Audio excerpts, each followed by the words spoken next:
ओम साईराम. काका, आपल्या दरबारात खटनट, सुष्टदुष्ट अशी सर्व प्रकारची माणसे येतात.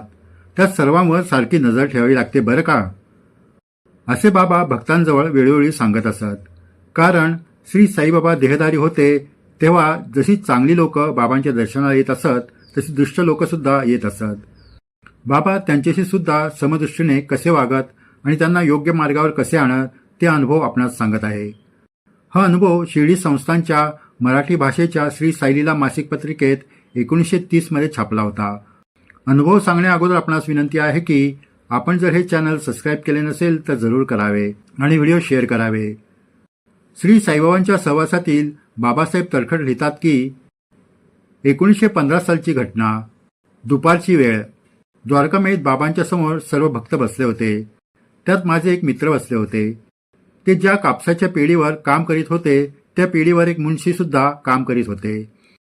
त्या मुंशीने या पेढीवर कापसाचा काळाबाजार करून जवळपास 2-2.5 लाखाची अफरातफर केली आणि तो पळून गेला. पोलिसांनी त्याच्यावर पकड वॉरंट बजावले होते. तो कोणाला सापडत नव्हता. तोच फरारी मुंशी त्या दिवशी अचानक शिर्डीत येऊन बाबांच्या दर्शनासाठी द्वारकामाईत आला. येथे मित्र त्याला पाहून गडबडून गेला. क्षणभर मित्राला वाटले तसेच उठावे आणि सरळ पोलिसांना जाऊन सांगावे, पण असे बाबांसमोरून उठून पटकन बाहेर जाणे त्यांना बरोबर वाटले नाही.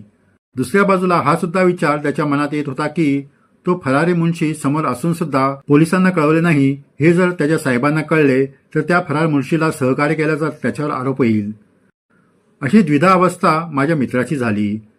त्यातच त्या मुंशीने माझ्या मित्राला ओळखले आणि तो बाबांच्या पाया पडून मित्राच्याही पाया पडून तेथेच बसला.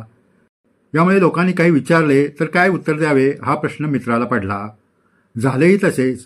मित्राच्या ओळखीतील काही भक्तांनी मित्राला ते ग्रहस्थ तुमच्या ओळखीतील आहे का असे खुणेने विचारले. कारण बाबांसमोर मोठ्याने बोलण्याची कोणाला हिंमत होत नसे. म्हणून मित्रानेही हो ओळखीचे आहेत असे खुणेनेच सांगितले. तरीही लोकांचे समाधान झाले नव्हते. कारण मुंशी अनेक दिवस पोलिसांपासून लपतछपत फिरत होता. त्यामुळे त्याचे कपडे मळलेले होते आणि तो अनेक दिवस व्यवस्थित जेवला नसल्याचे लक्षात येत होते. मग ही गोष्ट बाबांपासून कशी लपणार? त्यांनी एक गोष्ट सांगण्यास सुरुवात केली. त्या गोष्टीत त्या मुंशीची माहिती त्यांनी सांगून टाकली. बाबा कोणाबद्दल बोलत आहे हे लोकांच्या लक्षात आले नाही. मात्र त्या मुंशीला आणि माझ्या मित्राला ते लगेच समजले. त्याचवेळी बाबा म्हणाले, आपल्या दरबारात खटनट, सुष्टदुष्ट असे सर्व प्रकारचे लोक येतात. त्या सर्वांवर मला सारखी नजर ठेवावी लागते. तरी मित्र घोर चिंतेत पडला होता. कारण त्याचा मालक प्रचंड संतापी होता. त्यात मुंशीने केलेला घोटाळा फार मोठा होता. तो सापडत नसल्याने ते वैतागले होते आणि माझ्यासमोर तो मुंशी बसला होता. आपणही त्याच्यासोबत बसलो होतो हे जर मालकाला समजले तर मालकाचा आपल्यावर विश्वास राहील का? असे अनेक प्रश्न मित्राला सतावत होते. येथे त्या मित्राला लागलेली भूक दयागन साई महाराजांना समजली होती.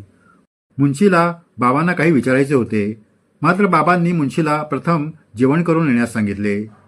जेवल्यानंतर आपण बोलू असे बाबा म्हणाले. बाबांची ही दया पाहून मित्राचे मन भरून आले. काकासाहेब दीक्षित यांनी त्या मुंशीच्या जेवणाची व्यवस्था केली आणि तो थोड्या वेळात जेवून परत बाबांच्या जवळ येऊन बसला. त्यावेळी द्वारकामाईत कोणी नव्हते. बाबांनी काकासाहेब दीक्षित यांनाही तेथून जाण्यास सांगितले. बाबांनी त्या मुंशीला काय काय सांगितले हे मित्राला त्यावेळी समजले नाही. मात्र बाबांनी त्याच वेळी त्याला शिर्डीतून जाण्यास सांगितले. येथे मित्र चिंतेत होता. बाबांनी त्याला 2-3 वेळा विचारले सुद्धा, असा घाबरतोस कशाला? कारण बाबांजवळून काही लपून राहत नव्हते. मुंशी त्याच दिवशी शिर्डी सोडून गेला होता आणि मित्र 4 दिवस शिर्डीत राहून आपल्या गावी गेला. तेथे गेल्यावर त्याने मालकाची भेट घेऊन शिर्डीतील सर्व घटना सविस्तर सांगितली. आपण शिर्डीत बाबांच्या दरबारात असल्याने त्या मुंशीबद्दल पोलिसात माहिती देऊ शकलो नाही याबद्दल माफी मागितली. मालक अत्यंत तापट असल्याने कोणीही त्याच्यापुढे काही सांगण्यास जात नसत. मात्र मित्राने सर्व सत्य गोष्ट सांगितल्याने मालक म्हणाला, तू बाबांच्या समोर असल्याने तू जे वर्तन केले ते योग्यच होते. हे ऐकून मित्र आश्चर्यचकित झाला आणि श्री साईबाबांनीच मालकाला असे शांत ठेवल्याचे त्याला जाणवले आणि त्याच्या डोळ्यात पाणी उभे राहिले. नंतर मित्राला समजले की या घटनेनंतर महिनाभरात तो मुंशी मालकाजवळ आला आणि त्याने मालकाचे पाय धरून क्षमा मागितली. मालकाने सुद्धा त्याला क्षमा करून पोलिसांकडून कमीत कमी सजा होईल अशी व्यवस्था केली. मित्राचा मालक इतका शांत कसा झाला याचे कारण मित्राला नंतर समजले. ते असे, जेव्हा मुन्शी आणि श्री साईबाबा द्वारकामेत एकटे बसले होते तेव्हा त्या मुन्शीने बाबांसमोर सर्व गुन्हा कबूल केला होता. तेव्हा बाबांनी सांगितले की असे गुन्हेगार होऊन वणवण फिरण्यापेक्षा मुंबईत जाऊन मालकाची क्षमा माग. आणि त्या मुन्शीने तसेच केले. त्याने मालकाची क्षमा मागताना आपणास बाबांनी असे करण्यास सांगितले असल्याचेही त्याने सांगितले होते. ते ऐकून मालकाचा जीव कळवळून गेला. म्हणून त्या मालकाने मुन्शीची शिक्षा कमी व्हावी यासाठी पोलिसांना सांगितले होते.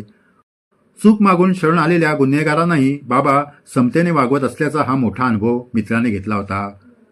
साईभक्तांनो, श्री साईबाबा हे दयेचे सागर आहेत. त्यामुळे त्यांच्या दरबारात सर्व प्रकारचे लोक येत होते आणि आज बाबांच्या समाधीनंतरही त्यांच्या दरबारात सर्व प्रकारचे लोक येत आहेत. बाबांनी सांगितले आहे की या सर्वांवर मला सारखी नजर ठेवावी लागत आहे. म्हणून आज शिर्डीत कोणी यावे न यावे हे आपण ठरवू शकत नाही. जो जसा असेल तसा बाबांसमोर येईल आणि बाबा त्याचा न्याय करण्यास समर्थ आहेत. जय साईराम. यापुढेही असे अद्भुत अनुभव आपणास सांगण्यात येतील. आपण जर हे चॅनल सबस्क्राईब केले नसेल तर जरूर करावे आणि व्हिडिओ शेअर करावे. जय साईराम.